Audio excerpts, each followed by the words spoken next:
Well, thanks so much for joining us for this edition of Making Sense, where we talk about our finances, our financial institutions, the current trends, as well as what's on the horizon. Joined today by Alex and Justin from Forest Area Federal Credit Union. Gentlemen, thanks so much for joining us. Today we are talking about credit and debit card interchange fees. And this is something that I know very little about. You have warned me, it's kind of complex. So we're going to step through exactly what these are and the impact they're having. Sound like a good deal? Let's do it. Okay, Yeah. now you for full disclosure, this is something that matters, but it's also something that can be challenging to understand, right?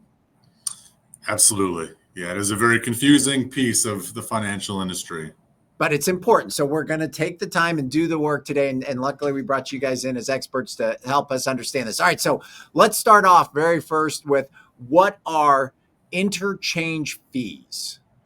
Yeah, so just out of the gate, interchange fees are fees that are charged in order to be able to run transactions from a debit card or a credit card.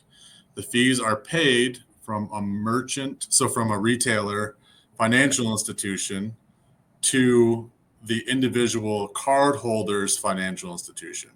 So, like, let's say you go to a Walmart, you use your debit card at Walmart, whatever financial institution that Walmart is using, that financial institution then sends money to the cardholder's financial institution. So, let's say if it was us, Forest Area, let's say Chase sends money to Forest Area to be able to run that transaction through the network, which that's a whole nother confusing thing is the network, what that looks like. But that's where the fee is charged from and who it goes to, just in a general sense. So we've heard like, oh, it costs businesses money to offer a credit card option. That's why sometimes I guess maybe there's a limit, or sometimes some people prefer. Is that what why is that what we're talking about when we say, oh no, it costs money to run a credit card? Is that what we're talking about? These interchange fees? Exactly. So then what happens after that fee is transferred from the institution to the institution is the originating institution. So let's say Walmart's financial institution, if it was Chase, they then charge Walmart to be able to run that transaction. And so then Walmart may pass that fee along. Walmart's just an example, obviously. You have some of the smaller mom and pop shops that they may struggle a little more to be able to pay those fees. So they may be passing that along to then the consumer. So that's where those fees are from, is what it costs to run a debit card through. I think it's important, Mark, to make the distinction early on in our conversation here that the interchange fees we're talking about, we as consumers, as we're going out and buying goods and services, using the plastic cards in our wallet or purse, we are not directly paying those fees. You're not going to see an interchange fee on your bank statement or your credit card statement. These are really the fees that are occurring between merchants, financial institutions, and then the other parties that are involved in transmitting that data. So, as individual cardholders, basically all of our viewers, you're not going to see that you're charged these fees, and you're not being charged directly. The way they can impact you, just reiterating the most recent comments from Alex, is that in one way or another, these fees are often passed on through the price of the good or service that you're buying, right? Because it becomes a cost of doing business for that merchant, that retailer, as well as the financial institutions on the other end, or the organizations that run that data between the 2 points. So not a direct fee to the consumer, but again, something that ultimately they're covering through their end price on the good or service you're buying. So this is not go ahead. I was just saying there are some retailers that have begun to pass it along in terms of increasing the transaction cost by 2% to run a card. So it is mostly in pricing, but some have been beginning to do that through the upcharge. But for the most part, you're not going to see it. So it's not an obvious fee where sometimes, and this may be a bad example because this may be kind of related, but when we use an ATM that's out of, and it clearly says there will be a $2 fee for using this ATM, that's obvious. Okay, we're paying a fee for this, but most of us have probably been partaking in this fee or using this fee that doesn't really involve us, but we're not paying it right then, and we're not aware that we're doing it. But as you both said, we may down the road be helping that business cover that fee with an increase in price. Is that accurate? Yeah, there are some merchants that do say there's a 2% upcharge if you use a credit card at this to be able to pay for this. But for the most part, it is through pricing. So that's another piece of where it is confusing, because most of them don't, but there are a handful that are passing it along as a percentage increase. Passing along I'm not making a case that these are good or bad, but passing along the cost of offering that service to the customer, that option of payment, right? Okay. All right. So how are these fees calculated? That is a $1 million question, Mark. There's a few things that play into how they're calculated. One of the things is the type of transaction. So what I mean when I say that is, are you using a debit card or are you using a credit card? There are some times when you go to use your card that is a debit card. So it's not a loan product. You're using a card for funds that you already have in an account. It can either be run as a debit or a credit card. So sometimes you go to pay for it and you can push red for credit, or you can type in your PIN. Those two different ways that you can pay the reason for that is because it's two different ways that the interchange comes back. Now, that's a very simple way to say what really happens in the background of that's how it impacts the retailer and the consumer. It basically, that determines how it gets from the merchant's bank to the financial institution from the cardholder. Sure. But that impacts the interchange income. There was, in 2010, I believe it was, there was a regulation that was passed to limit the amount of debit card interchange that can be charged. And so when you go to places like Walmart, they force you, if you use a debit card, to use it as debit because it's less cost to them.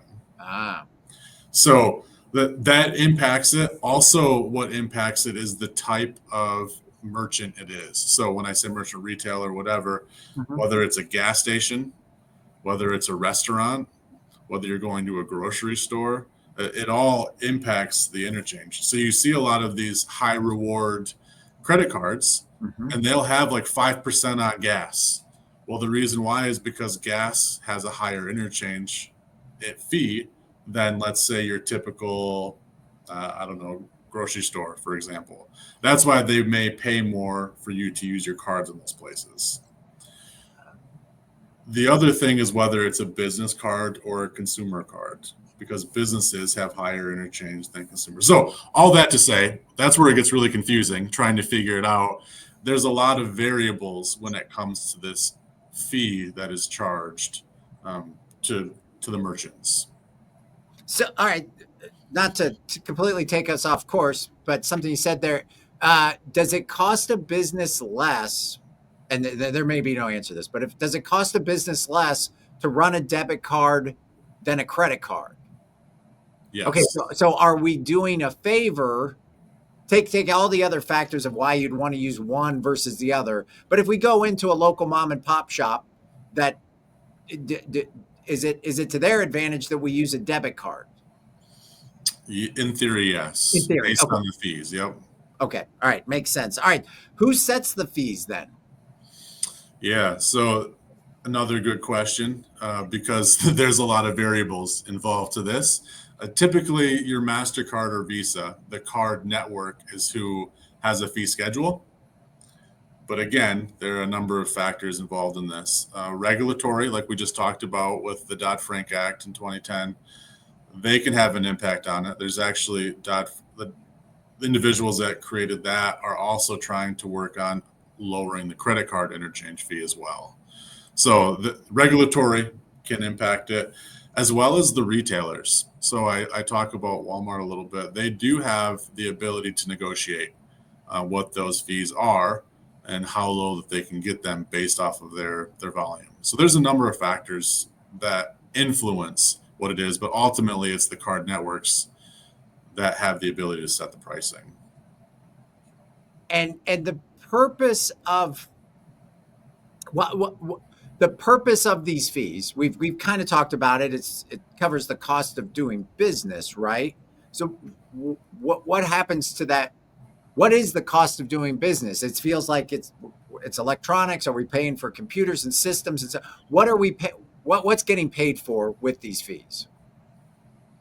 So there's a number of things, and here's where maybe some as consumers we can consider this whole fee thing going on behind the scenes as a benefit to us. There's a convenience, right? It's I know that there are a lot of us out there that prefer to operate on a cash basis, and there's benefits to doing that. There's also benefits to using the plastic in your wallet or purse to make your purchases. The convenience of having access to that buying power in the moment without having to have a stock of cash in your purse or wallet, that's a convenience. So being able to transact business electronically in that way is a convenience. It's a convenience for the merchant as well as the consumer. So, naturally, you're going to have to pay somebody for that convenience. The next thing I think you're buying in many cases is some protection and peace of mind. Because when you're utilizing cards, often, depending on the card issuer in the program, there's protections in place. You're protected against fraud. You're protected against, in often cases, purchases that you legitimately make, but maybe there was a problem with the purchase. If the item is defective or isn't shipped or delivered, all of these things, naturally the merchants and other companies try to remedy that. But these cards often have protections to you as the consumer where you may not be liable for that charge, that amount of money, if the transaction didn't go as it was expected. So in doing that, we as consumers are getting the convenience and getting some protection on the back end as a result of these fees that are happening in the background. Yeah, one thing to add to that is the risk that's involved from a financial institution perspective for the fraud. Debit card fraud, credit card fraud is significant. And Justin's talking about that. But depending on the size of the financial institution, it can be tens of thousands of dollars, hundreds of thousands of dollars, or millions of dollars, depending on the size of what is lost when it comes to fraud on these cards. And so the interchange income that is earned on that for a financial institution, that helps pay for that, to be able to offset some of those expenses that we have for fraud losses.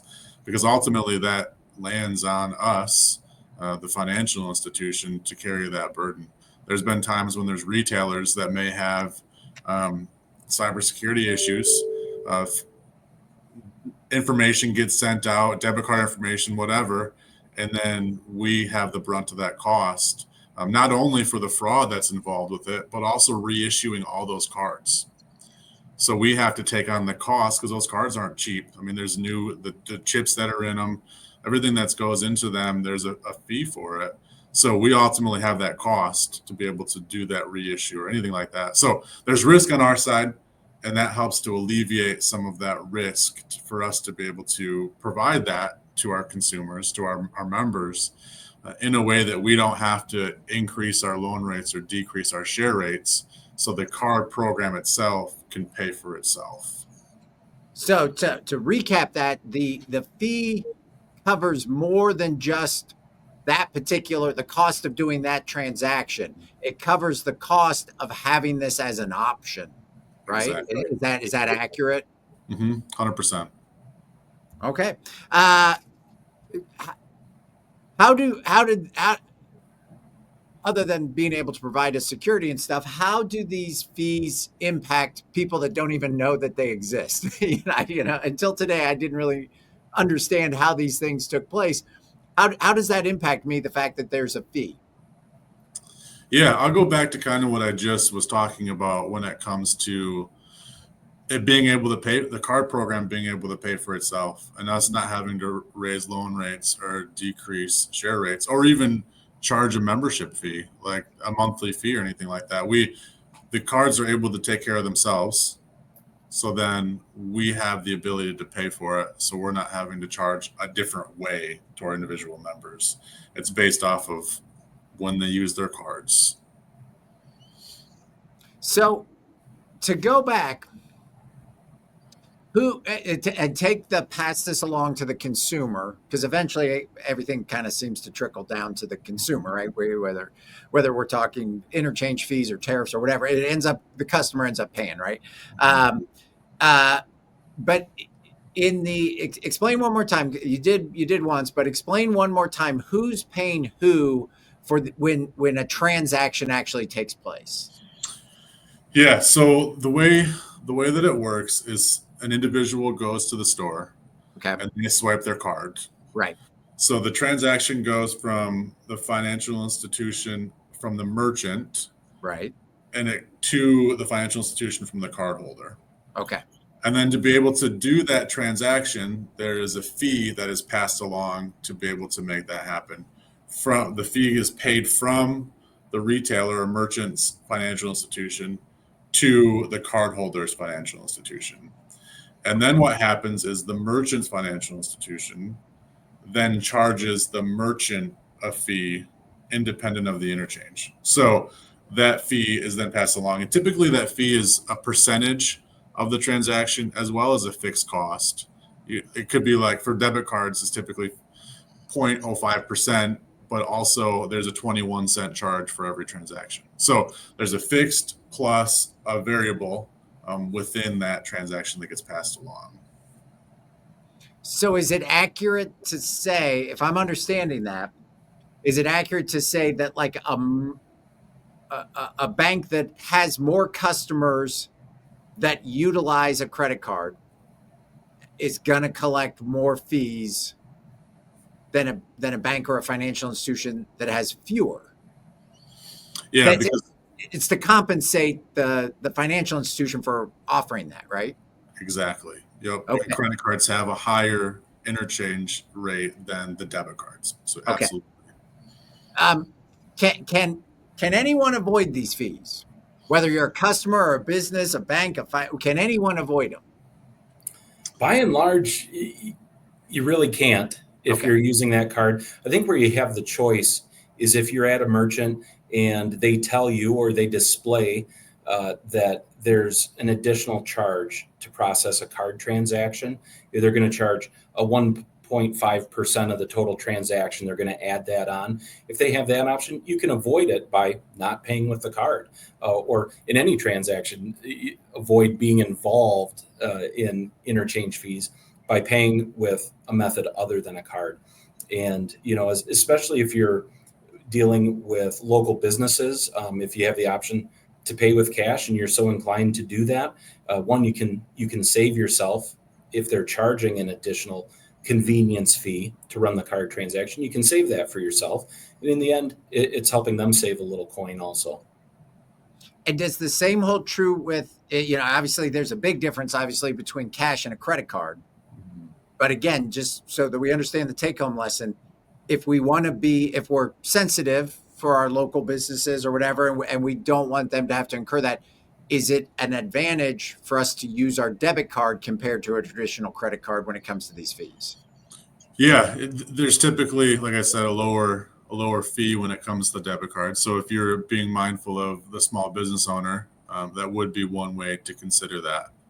But on the flip side, you'll see some reward programs that the way that you get maybe the incentive is for it to be signature based, which is considered running the debit card as credit. So there's a few things that you have to keep in play there to be aware of. Not a lot of people have rewards on debit cards anymore, but some do. And if that's why you use it, you'd want to be mindful of how you earn rewards. And the reason for that is very obvious of what we're talking about. The financial institution will receive more interchange by using it as a signature based versus pin based.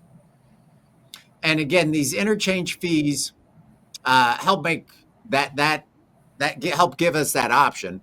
but it also provides. There are services that, as consumers, we probably appreciate, and I'm certain we take advantage of in terms of the protections and the steps that are being put in place to protect us and give us that security of using a credit card. That's what some of that money goes to help cover that cost, right? Yes. You bet. And even on the merchant side, Mark, some merchants will prefer to take card transactions over checks and cash. Not all, but some may. It reduces the amount of employee power they have to put into it. If they're handling cash, they've got to then get that cash to their bank or credit union. Sometimes they have to do that under dual control. It takes more time and money, and oftentimes they're happy to pay the convenience fee or the interchange fee because those card transactions from today are automatically in their account tomorrow, and they don't have to make a run to the bank. They don't have to worry about cash controls and things like that. So whether it's a large national chain retailer or a mom and pop shop, they all may have their own preferences as merchants as to how they collect payments, because sometimes they've found that it's more economical to use the cards than cash. Others prefer the cash. It can go either way. And as a customer, if we don't have a reason to pick one over the other, is it okay to ask a business? Be like, hey, is that okay to ask? Like, Yeah. how do you supposed to run this? Especially if they're offering a discount for one payment method or the other. Anytime any of us can save money, why not? Good thing. All right. Anything else we need to know about credit and debit card interchange fees, gentlemen? I think we covered a lot of the high level stuff when it comes to these. There is a lot of confusion around it. I know that you see the memes in the social media of what it looks like when you pay with cards and how the money just kind of disappears into the pockets of financial institutions. And I think just kind of shedding light on the reason why those things exist, it was important today. And hopefully that was apparent in the conversation. And why I think it was, and why we may, as consumers, be seeing more signs on the little card readers and more policy changes at some of our local places. That may help us all understand why we're seeing those in more places. And then, and as a consumer, we have a choice to make. Mm-hmm. That's right. Absolutely. All right, gentlemen. Hey, I want to thank you so much for your time. Look forward to our next edition of Making Sense. Until then, be well. Sounds good. Appreciate it, Mark. Take care.